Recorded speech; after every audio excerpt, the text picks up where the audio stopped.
नमस्कार, मैं हूं राहुल शर्मा। आप देख रहे हैं SP9 न्यूज़। स्वागत है आप सभी का आज की इस बड़ी खबर में। और बड़ी खबर की शुरुआत स्मृति ईरानी की बेटी ज्वाइस ईरानी से।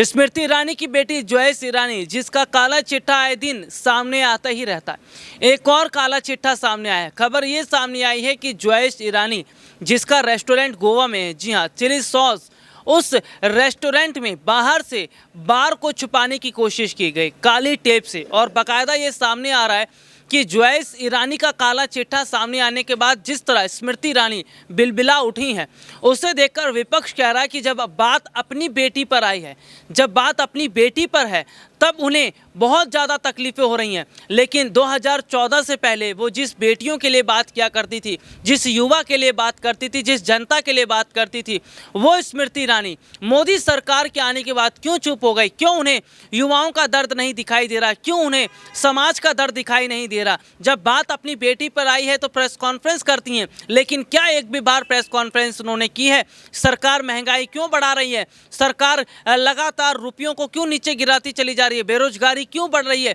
क्यों अग्निपथ स्कीम जैसी योजना लेकर आई है? लेकिन स्मृति ईरानी ने कभी प्रेस कॉन्फ्रेंस नहीं की। कभी उन्होंने प्रेस कॉन्फ्रेंस करके ये नहीं कहा कि सरकार ने 1000 के पार महंगा सिलेंडर को कर दिया है। जब सीधे तौर पर देखा जा रहा है कि बात अपने पर आती है तो किस तरह से दर्द देखने को मिलता है।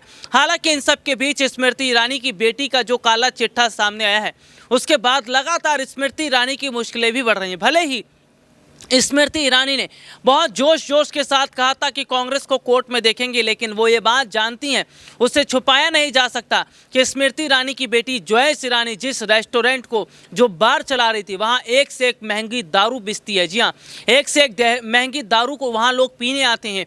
बीफ, पॉक, तमाम तरह की जो मांसाहारी चीज़ें वहाँ पर बनाई जाती हैं, और उसको स्मृति ईरानी की बेटी खूब चाव से खाती भी हैं, और उसका वीडियो देखा भी गया था, और लोगों को भी खिलाती हैं। तो किस तरह से मोदी राज में अमीर और अमीर होता चला जा रहा, ध्यान से सुनिए, क्योंकि ये बड़े बड़े मंत्री अपने बच्चों को जिस तरह से बार रेस्टोरेंट खोलकर दे रहे हैं, ये लोग उसमें पैसा लगा रहे हैं और उनके बच्चे धीरे धीरे इस तरह से चीज़ों को आगे बढ़ाते चले जा रहे हैं। तो सीधे तौर पर देखा जा रहा है कि जो हिंदुत्ववादी की बात करने वाली बीजेपी है, स्मृति ईरानी है, आज उनकी बेटी ही किस तरह से महंगी महंगी दारू बेच रही हैं, और किस तरह से पॉक और बीफ वहाँ पर बेचा जा रहा है, और जो कि इलीगल है।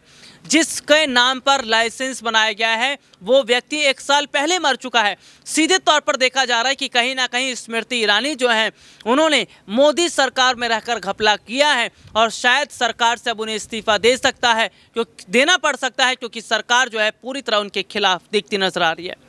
आज के लिए इतना ही। आपसे फिर दोबारा मुलाकात होगी, तब तक के लिए इजाज़त दीजिए। नमस्कार।